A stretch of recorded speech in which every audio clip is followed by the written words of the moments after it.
आपकी पुत्री पांचवी पंचकन्या है, इस युग की इकलौती। पहली चार त्रेता युग में आई। अहिल्या, मंदोदरी, सीता और तारा। और अब द्वापर युग को प्रतीक्षा थी पांचवी पंचकन्या की, द्रौपदी की।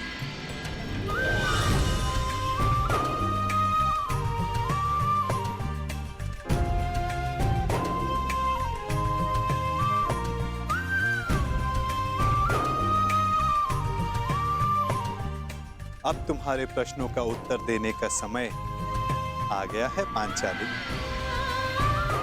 मनुष्य के जीवन का लक्ष्य और प्रयोजन भिन्न होते हैं। अर्जुन से विवाह तुम्हारे पिता का प्रयोजन था। तुम्हारे जीवन का लक्ष्य बहुत ऊंचा, बहुत आगे है द्रौपदी। एक बार मेरी दृष्टि से अपने आप को देखो, अपने लक्ष्य को देखो। आपकी दृष्टि में मेरे जीवन का लक्ष्य क्या है वासुदेव? परिवर्तन। केवल एक मनुष्य के जीवन का परिवर्तन नहीं, समस्त संसार के जीवन में। इतिहास की धारा को परिवर्तित करना है तुम्हें। पातक नाश, तुम्हें पापों का नाश करना है।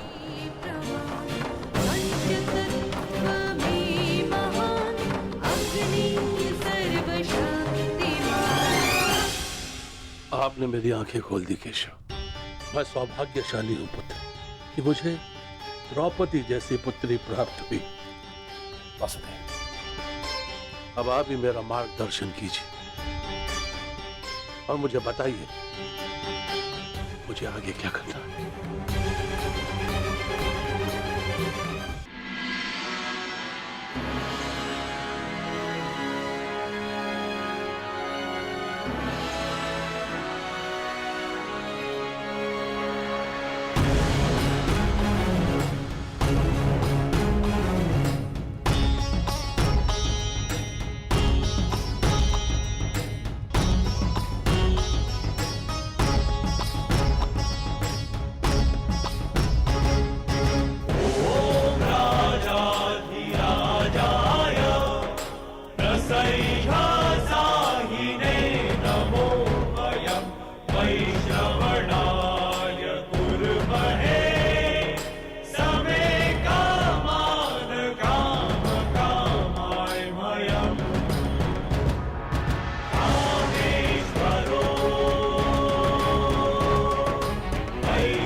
मित्रगण,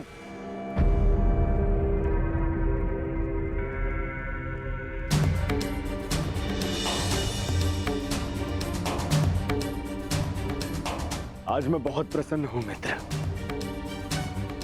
क्योंकि आज मेरा सबसे प्रिय मित्र मेरे अभिषेक में मेरे साथ उपस्थित था।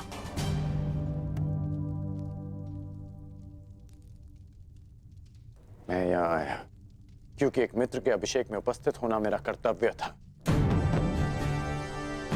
तुम्हारा मित्र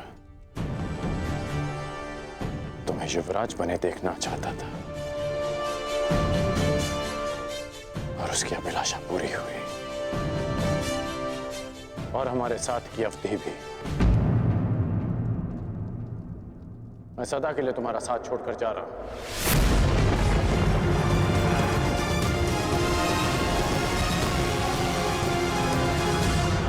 युग बदल रहा है पांचाल नरेश। समय की धारा ऐसी मोड़ पर आ गई है जहां परिवर्तन का प्रारंभ होगा। शीघ्र ही इतिहास करवट लेगा। समय चक्र की अंगड़ाई सृष्टि को झंझोर देगी। पंचदोष बढ़ेंगे और ये सब होगा एक महान शांति के लिए, संसार के कल्याण के लिए, संसार की भलाई के लिए। और इस दिशा में प्रथम सोपान होगा पांचाली का स्वयंवर।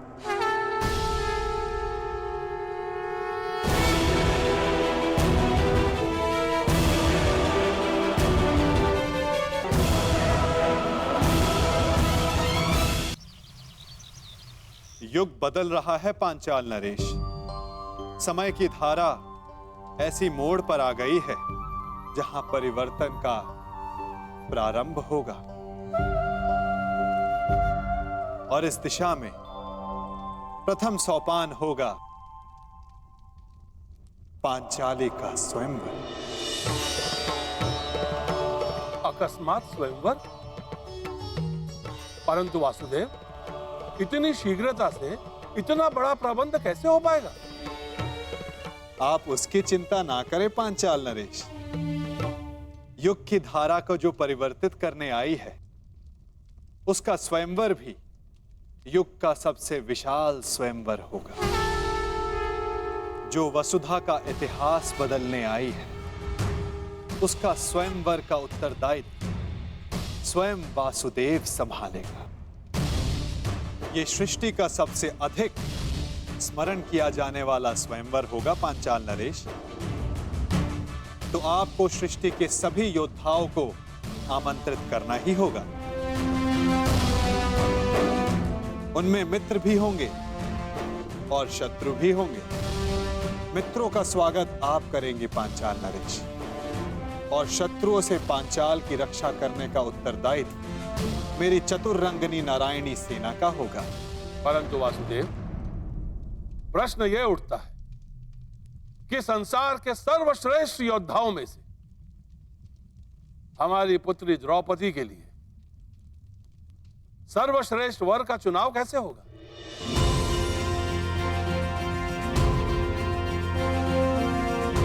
सर्वश्रेष्ठ वर का चुनाव तो परीक्षा से ही हो सकता है पांचाल नरेश। जिस याज्ञ सेनी को पाने के लिए आपने इतना परिश्रम किया, उससे विवाह करने के लिए उतना ही ऊंचा मानदंड होगा। द्रौपदी को वही पा सकेगा जो एक असंभव दिखने वाले लक्ष्य को साध सके। और वो असंभव लक्ष्य क्या होगा वासुदेव?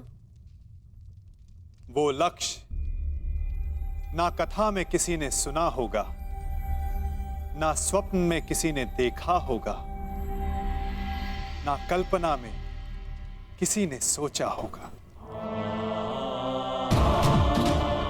युग के सबसे स्मरणीय स्वयंवर का निमंत्रण भी सबसे विलक्षण होगा।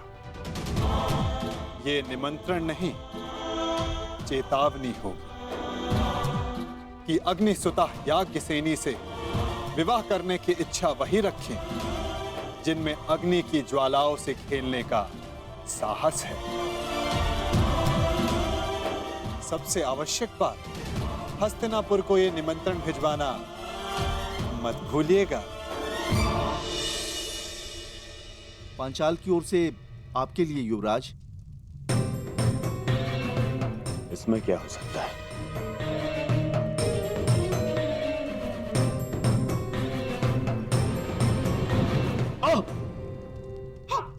दुर्योधन, हस्तिनापुर के युवराज के समक्ष इतना बड़ा दुस्साहस? ये दुस्साहस नहीं है गांधार राज, ये संदेश है।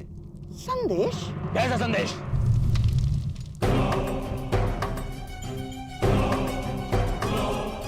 वीरों का आभूषण है। वीर मनुष्य ही वो पा सकता है जिसका वो अधिकारी हो। ये स्वयंवर इस युग का सबसे बड़ा स्वयंवर होगा, क्योंकि संसार का सबसे बड़ा और सच्चा योद्धा ही पांचाल राज की कन्या का वरण करने का सौभाग्य प्राप्त कर सकेगा। परंतु स्मरण रहे, ये स्वयंवर एक अग्नि परीक्षा सिद्ध होगा। वो अग्नि जो पवित्र को अधिक पवित्र करती है और अपवित्र का नाश करती है।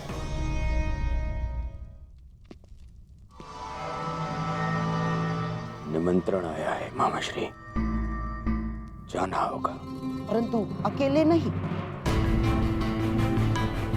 क्यों? आपको मेरे बल पर विश्वास नहीं है मामाश्री? हाँ है, परंतु उसकी माया पर नहीं। इस संसार में एक वो ही है जिसको लेकर मैं सदैव चिंतित रहता हूँ, और वो इस स्वयंवर में अवश्य आएगा। कौन? बताइए मामाश्री। वासुदेव कृष्ण।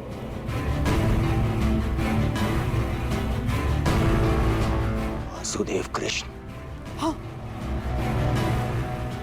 वासुदेव कृष्ण। वो कब, कहां, क्या कर जाए, कुछ कहा नहीं जा सकता।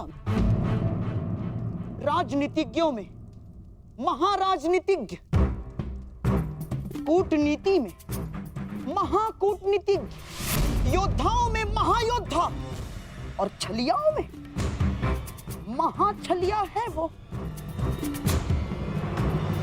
तुम तो जानते ही महाबली जरासंध को कैसे नचाया है उसने आज तक। हाँ मामाश्री। उसकी काट तो मेरे पासों के पास भी नहीं। वो तुम्हारे साथ कोई खेल ना कर बैठे, इसलिए तुम अकेले नहीं जाओगे ना। और हाँ, पांचाल अब मित्र नहीं, शत्रु राज्य है, और तुम द्रुपद के शत्रु राज्य के युवराज। फिर क्या किया जाए मामाश्री? इस समय तुम्हें अपने धनुर्धारी मित्र की सबसे अधिक आवश्यकता है।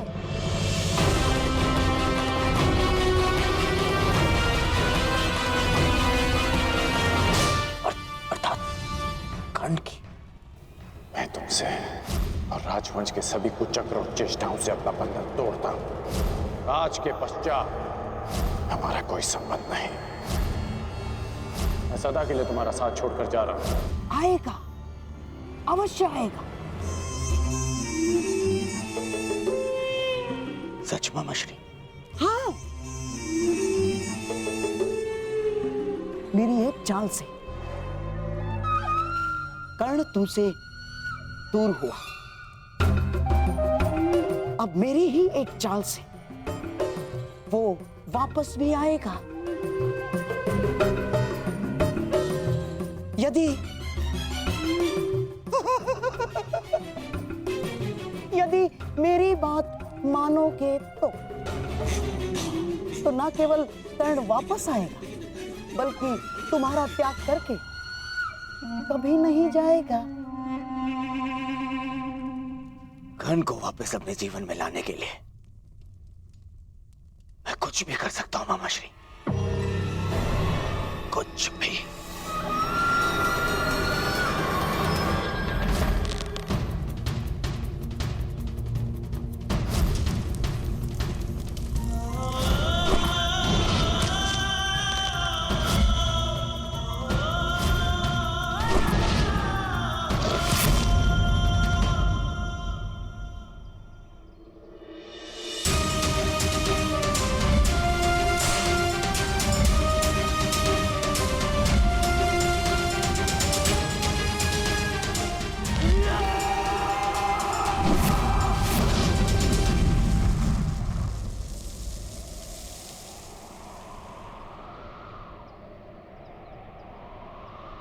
व्यथित हो।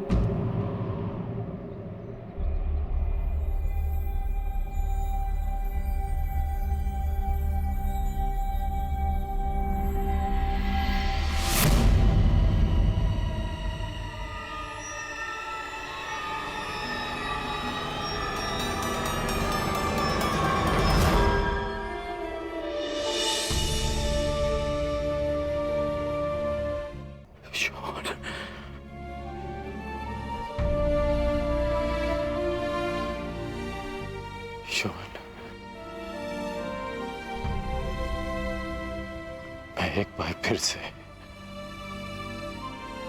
असफल हुआ। उस समय ना तुम्हारी रक्षा कर पाया था और इस समय ना कुंती मां की।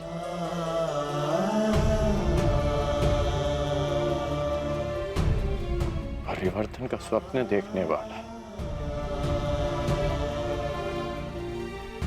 अन्याय का प्रतिकार करने का वचन देने वाला ये कर्ण नियति की कसौटी पर असफल हो गया। परिवर्तन लाना, अन्याय का प्रतिकार कर पाना यदि इतना सरल होता कोई भी कर लेता।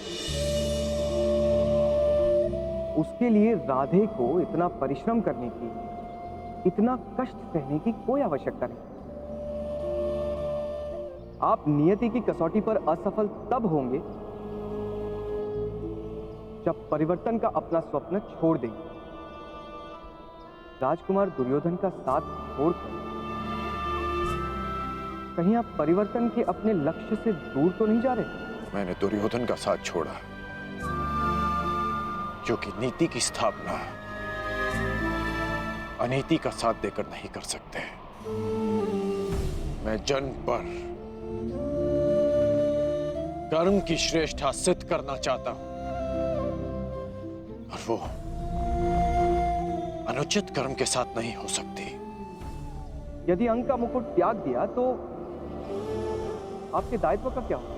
मैंने मुकुट को छोड़ा है, अपना दायित्व नहीं। परिवर्तन के लिए मेरा संघर्ष सदा रहेगा। तो अंग हो या भुगतग्राम, क्या अंतर पड़ता है? जब आपके प्रयास के लिए अंग या भुगतग्राम में अंतर नहीं है तो हस्तिनापुर क्यों नहीं? आप ही कहते थे ना कि परिवर्तन सोच से प्रारंभ होता है, और जिस राजकुमार दुर्योधन ने आपकी सोच का साथ दिया, शकुनी उसकी सोच को मैला कर रहा है। कुमार दुर्योधन आपके मित्र हैं। यदि आप उनके साथ रहते तो कदाचित उन्हें अनुचित मार्ग पर जाने से रोक पाते।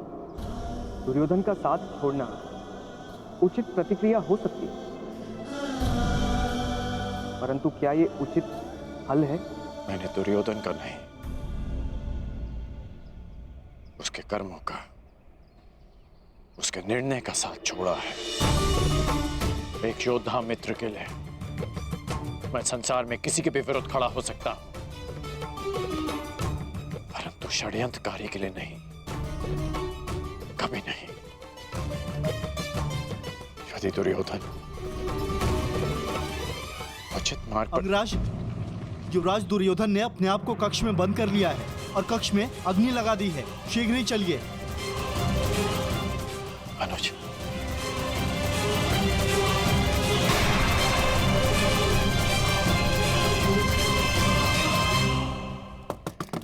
दुर्योधन, मेरे पुत्र, ये कैसा हट है पुत्र? दुर्योधन, बाहर आ जाओ। दुर्योधन, पीछे हटिए। पुत्र, पुत्र, ये क्या किया तुमने? स्वयं अग्निकांड क्यों किया? एक अग्निकांड पहले किया था, परंतु उसने मेरे शत्रुओं के साथ साथ मेरे परम मित्र को भी मुझसे छीन लिया, और अब ये अग्निकांड है। मेरे पश्चाताप की अग्निकांड। अति उत्तम। जैसा मैंने कहा वैसा ही कर रहे हो।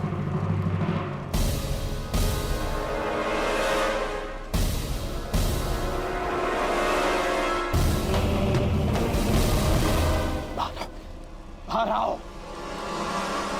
नहीं, तुम्हें उपचार की आवश्यकता है। मेरा उपचार केवल मेरा मित्र है और मेरा तारण तुम्हारी क्षमा। मुझे क्षमा कर दो मित्र। मैं वचन देता हूं, कभी आज के बाद अपनी मित्रता को लज्जित नहीं होने दूंगा। मैं युधिष्ठिर की युवराज बनने के पश्चात मैं स्वयं पर से वश को बैठा था और इसीलिए मैं मामाशी के बहकावे में आ गया।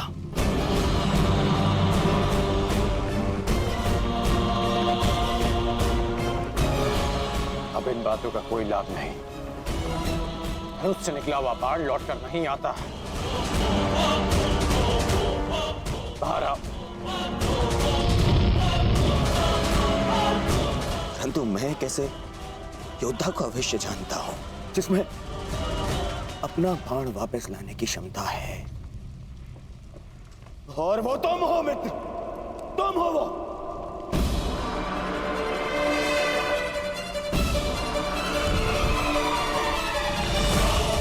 मेरी बात मानो। आग बढ़ रही है। बाहर आओ।